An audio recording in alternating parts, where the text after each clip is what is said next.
Buenas tardes, el día de hoy nos acompaña la licenciada Norma Alicia Ávila Díaz.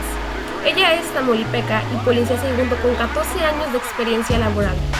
Actualmente encargada de la Guardia Estatal de Género en la zona sur, que comprende Altamira, Madero y Tampico. Y hoy nos acompaña para darnos a conocer las funciones de esta unidad especializada en atención a víctimas de violencia. El día de hoy nos acompaña para presentarnos, para darnos a conocer las funciones de la unidad especializada en atención a víctimas de violencia. Primeramente, agradecerle por prestarnos algo de su tiempo y principalmente estar aquí. Y bueno, le cedo la palabra a mi compañera Leslie Yasmín Lugo González para que pueda proceder con las preguntas. Mi nombre es Leslie Lugo y yo quisiera comenzar haciéndole una primera pregunta. Esta pregunta es: ¿cuáles son las funciones de la Guardia Estatal de Género? Sí, buenas tardes, Leslie. Las funciones de Guardia Estatal de Género pues son detectar, intervenir, proteger y canalizar a las víctimas de violencia. Detectar de manera oportuna mediante nuestra intervención, darle la protección necesaria a esas víctimas de violencia mediante la contención de emociones. Canalizarlas dependiendo de la situación que esa persona víctima de violencia esté viviendo. Darle la información necesaria para que en el momento en el que ella lo desee pueda acudir a la institución que corresponda. Dentro de esta unidad especializada nosotros contamos con una unidad VAN. Esta unidad VAN, si la víctima en cuestión desea ser trasladada a poner su denuncia, ya sea porque no cuenta con recursos económicos, no tiene los medios para ella trasladarse, nosotros la trasladamos en esa unidad VAN en compañía de sus menores hijos. Los que tenga, se le da el acompañamiento en todo momento desde el inicio de esa intervención hasta la finalización de su denuncia. Si esa persona dice que desea se le regrese nuevamente a su domicilio, pues se le brinda el acompañamiento de regreso hasta velar que su integridad sea protegida. Esa es la función que tiene esta unidad especializada de Guardia Estatal de Género. Okay. Ustedes como que brindan mucha seguridad a lo que vendrán haciendo los ciudadanos desde el principio a fin, ¿no? Así es. Esta unidad se caracteriza por ser una unidad humanista y una unidad comprometida con la ciudadanía, más que nada con las personas vulnerables, todas aquellas que no pueden protegerse por sí mismas. Es ahí donde nosotros entramos en acción. La siguiente pregunta que tengo es: ¿cuál es el objetivo de esta unidad especializada? El objetivo de esta unidad especializada es erradicar, disminuir la violencia, proteger a las niñas, a los niños, a los adolescentes y a los adultos mayores, a las mujeres víctimas de violencia.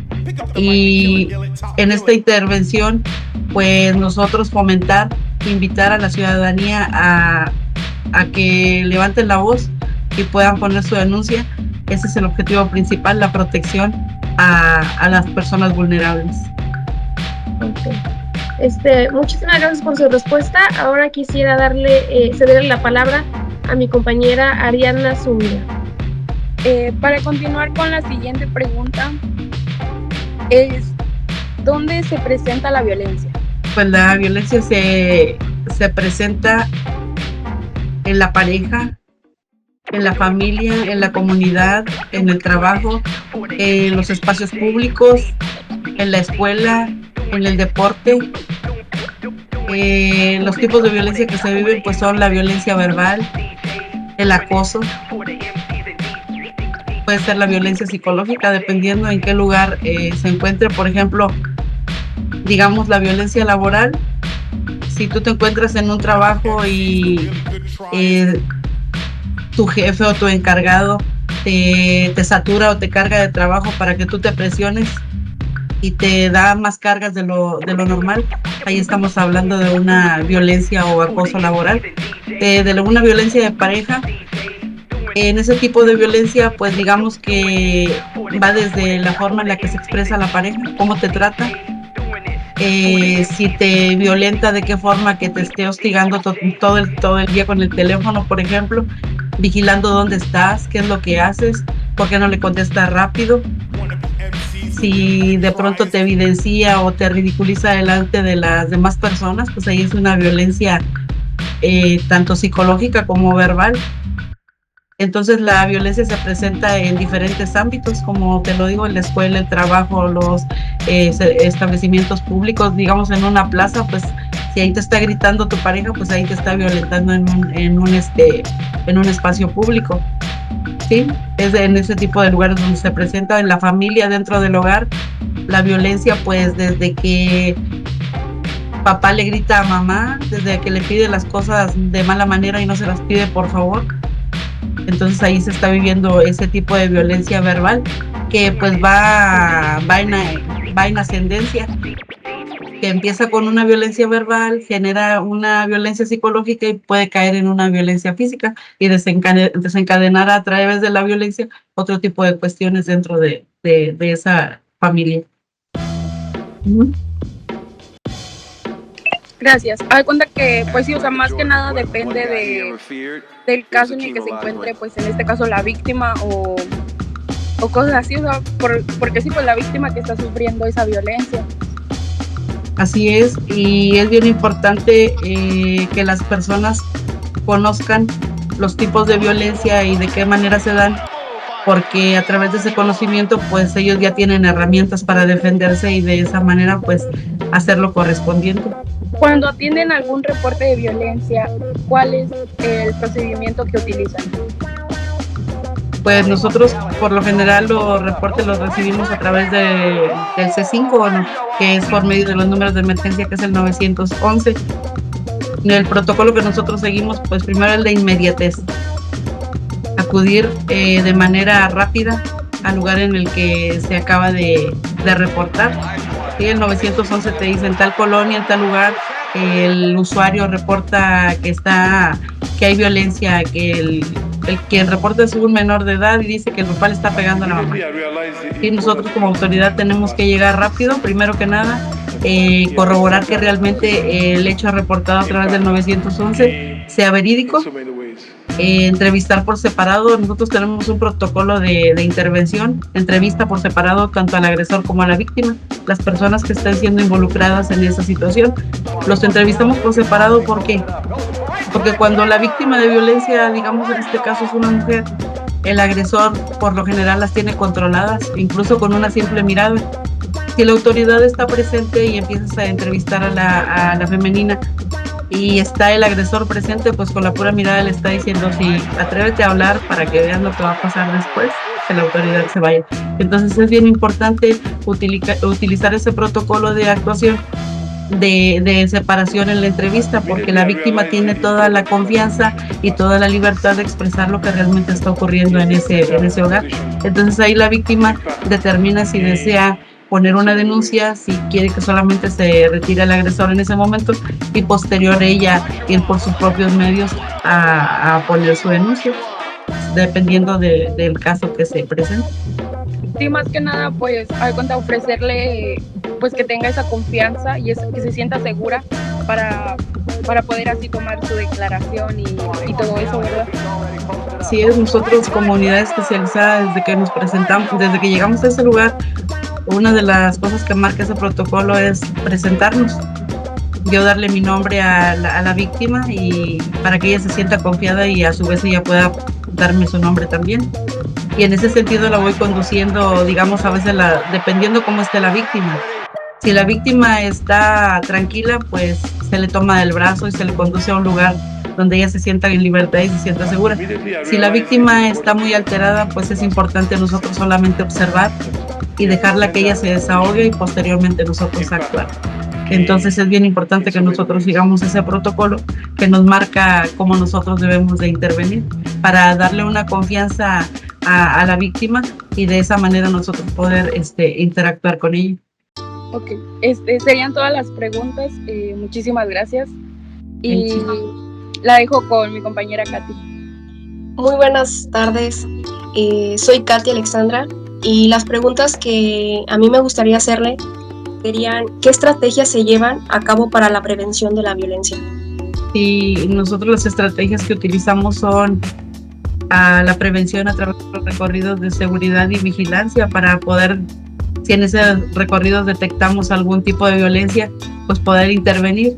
¿De qué manera usamos esa prevención? Pues dando difusiones en los lugares públicos, los lugares más concurridos como son las plazas principales, los comercios o los establecimientos grandes, donde podamos contactar la mayoría de personas y poder nosotros darles información para que ellos conozcan y sepan que existe esta unidad especializada, que existen policías preparados, profesionalizados, con un diplomado, que tienen toda la capacidad para intervenir, para actuar y poder apoyar a las víctimas de violencia o a los grupos vulnerables. Mediante trípticos, nosotros les damos a conocer tanto los tipos de violencia, cómo se genera la violencia, cómo ellos pueden detectarla y qué es lo que pueden hacer en caso de conocer algún tipo de violencia, a dónde es que pueden acudir o a dónde ellos pueden llamar. Y también como manera de prevención, para que tanto los niños y los adolescentes sepan y conozcan qué es la violencia, pues impartimos talleres desde preescolar hasta la universidad. En el preescolar y la primaria nosotros utilizamos unos mopeds para hacer las pláticas de una forma dinámica. Por lo general a los niños de preescolar y de primaria solamente se les habla de lo que son los valores, y lo que más enfatizamos es en el respeto y la empatía. Y dentro de esos dos valores pues les damos a conocer también lo que es un poquito de la violencia, y generamos nosotros una confianza a través de la utilización de esos mopeds que platican con los niños, y finalizamos con unos bailes en donde ellos pues se sientan en un lazo de confianza con la autoridad, y de esa manera al final de esa plática o intervención pues ellos puedan acercarse al final y darnos a conocer si están sufriendo algún tipo de cuestión en su casa o en la escuela. Hemos tenido respuesta favorable. Me ha tocado en ese tipo de talleres, al finalizar se acercan, si hablamos de primaria, pues se acercan las niñas a platicar que han sido pues acosadas a veces por el tío, que las abraza o las saluda de una manera en la que a ellas no les agrada. Entonces ya se les brinda información y que sean acompañados de un adulto para nosotros poder darles un seguimiento y una canalización. Y hay niños que se han acercado a decirme: ¿sabe qué? Mi papi le pega a mi mami o le grita, mi hermano me patea o me pega en el estómago, me está violentando. Y ya tratamos de hablarles en una forma adecuada a su edad, para que ellos puedan entender el contexto de lo que nosotros queremos decir. Muy bien, la verdad es que yo encuentro eso como una buena estrategia, el hablar sobre la violencia de género en las universidades, en las primarias, a los niños también, porque no solamente las mujeres viven este tipo de violencia, sino también las mujeres y cualquier tipo de persona. Entonces, supongo que tienen algún número para llamar, ¿no? Así es, y es bien importante que sepan que lo que nosotros les damos a conocer en las escuelas, en los preparatorios, en las universidades, pues más que nada la violencia de pareja, que las mujeres o los hombres sepan distinguir cuando están sufriendo una violencia, porque existe la violencia digital, la violencia física, la psicológica, la patrimonial, la económica, y que vayan conociendo todos esos tipos de violencia para que ellos se identifiquen a tiempo y sepan cómo alejarse de una persona la cual ya está dando los primeros indicios de ser una persona violenta y agresora, y que en el futuro son personas que se vuelven tan manipuladoras y te llegan a hacer sentir que tú eres el culpable de que ellos sean así, cuando las cosas no son de esa manera. Sí existen los números, ahí en esas pláticas nosotros les damos a conocer los números de emergencia, que son el 911 y el 089. El 911 es el número donde te van a pedir todo tipo de información brindada, tanto dirección, dónde está ocurriendo, quiénes son las personas que están interviniendo en esa situación, para que la unidad que va a atender ese reporte pues tenga la mayor información para acudir de inmediato y poder localizar esa dirección rápida. Ahora bien, si existe una situación, digamos, donde yo soy una vecina y digo, todos los días yo escucho gritos al lado de mi casa, me he enterado que esa persona golpea a la señora y a raíz de esos golpes que le ha propinado a la pareja, pues los niños se están volviendo muy agresivos, muy groseros, le faltan el respeto a los vecinos.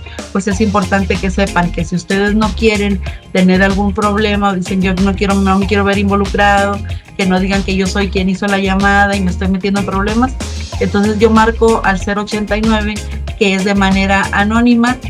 Ahí solamente me van a decir dónde está ocurriendo, qué calle, qué colonia, dame una referencia para que la unidad pueda llegar rápidamente, pero no te van a pedir ningún dato personal, absolutamente nada de la persona que esté reportando en ese número de que es el 089 de manera anónima.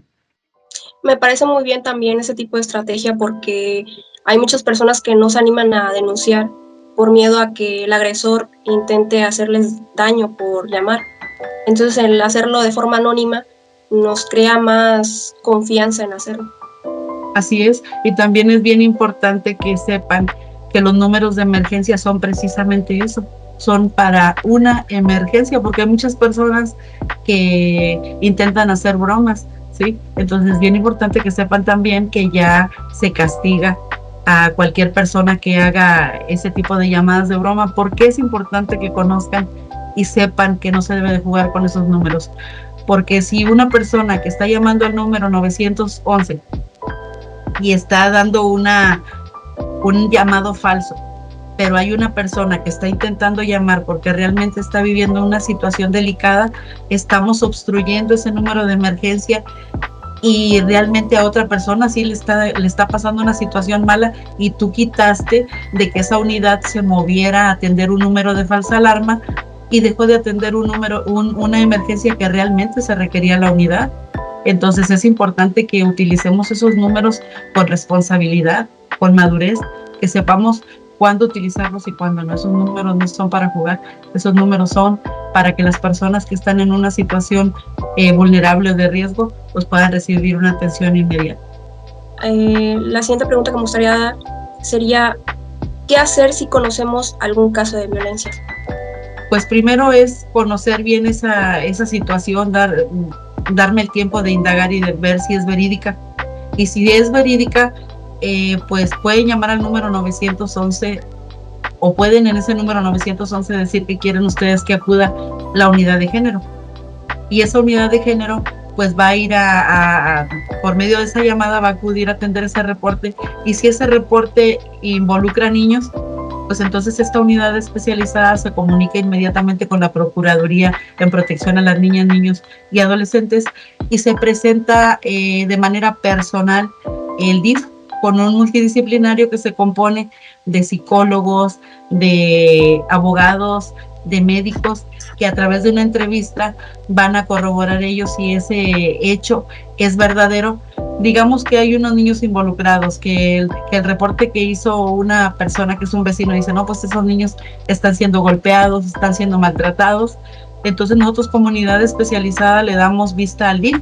Entonces nosotros nos quedamos ahí para darle la seguridad a ese multidisciplinario, pero ese psicólogo entra, realiza una entrevista y si ese menor, mediante esa entrevista o menores dan positivo a la violencia, en ese momento el abogado, que es de ese multidisciplinario de la Procuraduría, se convierte en su asesor y representante legal de ese menor, porque un menor no puede representarse a sí mismo, no tiene ni el conocimiento, ni la madurez, ni la mayoría de edad para defenderse. Entonces entra ese abogado de la Procuraduría, el representante legal de esos menores, los extrae inmediatamente de ese hogar y nosotros como unidad especializada pues nos trasladamos a bordo de esa unidad van cerrada, donde esos niños se les guarde esa secrecía de su identidad personal para que no sean expuestos y más adelante en un futuro no sufran ese señalamiento por parte de la sociedad. Entonces ahí interviene la autoridad, se resguardan esos niños ante el DIF y se hace una investigación. Si ellos consideran apto que esas personas solamente están atravesando por una situación en la que también deben ser atendidos psicológicamente, pues se les atiende. Y si más adelante esas personas responden como se debe, pues les entregan a sus menores hijos. Si esas personas, a través de una entrevista psicológica, tanto papá como mamá o las personas que habitan en ese domicilio no son aptas para que tener a esos niños en ese hogar, pues esos niños, el DIF se convierte en su protector y se quedan a resguardo hasta en tanto esos niños cumplan la mayoría o se encuentre un lugar adecuado para ellos. Muchas gracias y le doy la palabra a mi compañera Helen. Bueno, como última pregunta, ¿cuál es el tipo de violencia que más se presenta? Violencia familiar. La violencia familiar es uno de los mayores índices que han ido en crecimiento constante. La violencia familiar ha surgido a raíz pues nosotros nos hemos dado cuenta que se ha perdido muchos valores dentro de la sociedad. La juventud o los adolescentes hoy en día están muy fuera de la obediencia. Y los padres, en la desesperación de que no pueden controlar a sus hijos en la actualidad, pues empiezan ellos a tener ese tipo de actitudes violentas, donde también ellos se han hecho presos de la tecnología. Muchos padres de familia, antes en los hogares, en las familias, cuando era la hora de sentarse a comer, se sentaban todos se sentaban al mismo tiempo y nadie empezaba a comer hasta que los papás decían vamos a empezar a comer, ¿sí? Ahora los padres ya no se reúnen a comer con los hijos en el comedor, los hijos están comiendo en la habitación, con su celular, con el juego, otros están en Facebook, otros están en Instagram, en Messenger, en los juegos nuevos que se encuentran hoy modernos. Entonces los papás también la tecnología los atrapó y están metidos en las redes sociales, ya no platican con los hijos, ya no les preguntan cómo te fue en la escuela, qué viste hoy en la escuela, cómo te fue, se comportaron tus amigos contigo. Los padres no saben qué es lo que está pasando con sus hijos en las escuelas, no les preguntan cómo se sienten, qué quieren, qué les gusta. Si tú le preguntas a un padre o una madre el día de hoy, no saben cuáles son los gustos de sus hijos, no saben qué es lo que desean, qué es lo que quieren. Entonces los padres, en esa desesperación, pues empiezan a gritarle a los hijos, ¿por qué no me escuchas? ¿Por qué no me entiendes? Es que se está perdiendo ese lazo de confianza. Entonces el papá está tan metido también en la tecnología que ya su única conversación son viendo cosas que ya no deben, platicando con personas de otros países, de otros lugares. Empieza ese pleito en la casa porque tampoco la mamá, al estar tan metida en esas cuestiones, pues tampoco ya no pone atención ni a los hijos, no pone atención al marido. Empiezan esos pleitos en la pareja. ¿Y cómo van reaccionando los hijos? Pues los hijos se van tornando agresivos. Entonces, ¿qué pasa? Que ahora, cuando se escuchan los hijos gritar a mamá y a papá, y a los hijos también empiezan a gritarle a la mamá y cállense, que esto y que el otro. Entonces son los reportes que los vecinos hacen. Al lado, 911, en la calle tal, de la casa tal, al lado, todos los días se escuchan gritos. Parece que el señor le está pegando a la mamá porque se van alterando los ánimos dentro del hogar y ni los hijos tienen ya esa paciencia ni ese respeto por los padres para decir, bueno, alguien va a tomar aquí la calma. Entonces esto que yo les comento son de los reportes que yo atiendo todos los días, es con lo que yo escucho. A ver, ¿qué está pasando aquí? No, pues es que mi hijo ya no me escucha. A ver, vamos a separar a los hijos. A ver, usted mamá, atiéndela a tu compañero, usted papá, atiéndelo a tu compañero, a ver, déjame los menores. ¿Qué es lo que está pasando? No, es que yo llego de la escuela y pues mi mamá está ahí en el celular y no me pregunta ni cómo me fue y pues yo mejor me meto en el juego porque nadie me atiende. Y llega el papá, oye pa, es que mi mamá, ¿sabes qué? Pues ni ha hecho de comer y ni me atiende, estaba platicando en la casa de una vecina, lleva como 3 horas y ahí está el papá. Oye, pues vente para acá, mira que no hiciste nada. Es una cuestión de desatención en el hogar. Es lo que está generando ese tipo de violencia. ¿Y qué está pasando? Que a raíz también de la libertad que se le ha dado a las mujeres en ese sentido de decir equidad de género. La equidad de género se ha tomado ya no como como una libertad en el trabajo de decir la mujer tiene la misma capacidad para crecer en el ambiente laboral como el hombre. Se perdió esa esencia. Ahora ya le llaman feminismo.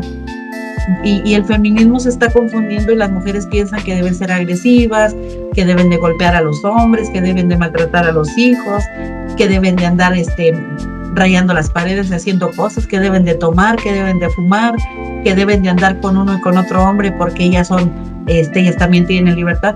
La mujer piensa que el hombre es libre, de que el hombre toma, el hombre es mujeriego, yo también quiero ser eso. Se tomaron por esa parte. Entonces, ¿qué pasó? Se perdió la esencia de la madre, que es la que protege a los hijos, la que está atendiéndolos, la que los cuida, la que platica con ellos. Se está perdiendo ese tipo de valores en la casa. Entonces es lo que está detonando a todo ese tipo de violencia dentro de un hogar. Son todas las cosas con las que yo me he topado diariamente en ese tipo de reportes. Pues le agradecemos porque estos puntos que ha tocado usted son puntos esenciales en lo que vivimos y realmente las personas no se dan cuenta que existe este tipo de violencia o realmente no se dan cuenta que están siendo violentados. Y principalmente le agradecemos por permitirnos de su conocimiento. Les agradezco a ustedes y yo quisiera finalizar con que todos los jóvenes y los que estén sufriendo este tipo de violencia, si es que están sufriendo otro tipo de cuestiones, que sepan que existe una unidad especializada, que Guardia de Género está para servirles, está para ayudarles. Guardia de Género está en una coadyuvancia con todas las instituciones, con DIF, Bienestar, Procuraduría, Instituto de la Mujer, Casa Violeta, psicólogos. Nosotros tenemos la facilidad de canalizarlos a donde quieran. ¿Por qué? Porque no queremos que esto llegue a un detonante. Desafortunadamente, todo este tipo de cuestiones, tanto el acoso, el abuso, la violencia, está llevando a muchos jóvenes a tomar decisiones equivocadas, las salidas equivocadas, como es el suicidio. Esta Guardia de Género de reciente creación se hizo con esa finalidad de proteger, de salvaguardar, de recuperar a la familia, de que no se pierdan los jóvenes, de que no caigan en la drogadicción, de que no piensen que la drogadicción es una salida alterna, que no piensen que la drogadicción es su amiga, que están ahí las personas que nos escuchan, porque cada cosa que nosotros elegimos mal, pues nos va a llevar a un mal camino. Y solamente hay dos salidas en este tipo de situaciones o de decisiones: la muerte o la prisión, ¿sí? Entonces, nosotros no queremos que nadie se pierda, ni que se vaya a ninguna de estas dos salidas, ni la muerte ni la prisión. Nosotros queremos salvar a las personas, queremos ayudarlas, y todo lo que esté en nuestras manos, pues ténganlo por seguro que nosotros vamos a hacer hasta el máximo, porque tenemos bien puesta la camiseta en ayudar a la ciudadanía. Esa es la parte primordial, proteger a la ciudadanía, y ese es el trabajo que nosotros estamos haciendo, y que pues la Secretaría tuvo a bien llevar a cabo esta creación de esta unidad móvil especializada en atención a la violencia, y que estamos para servir. Y ahí están los números de emergencia, el 911 y el 089. Muchísimas gracias a ustedes por hacerme parte de este video y de llevar la información necesaria para todas las personas que puedan escucharnos. Gracias y muy amables. Gracias en nombre de nuestras compañeras y mío. Le agradecemos por su tiempo. Gracias. Concluyendo la entrevista, quisiéramos darle las gracias a la licenciada Ávila por hacer tiempo urgente para nosotras y por hacer posible esta entrevista. Y sin duda nos ha ayudado a saber más sobre la capacitación de un policía y las formas en las que manejan distintas situaciones. El esfuerzo y la valentía de la licenciada Ávila y de los policías es digno de admirar. Ahora conocemos un poco más sobre cómo realizan su trabajo y cómo ayudan y contribuyen a la sociedad.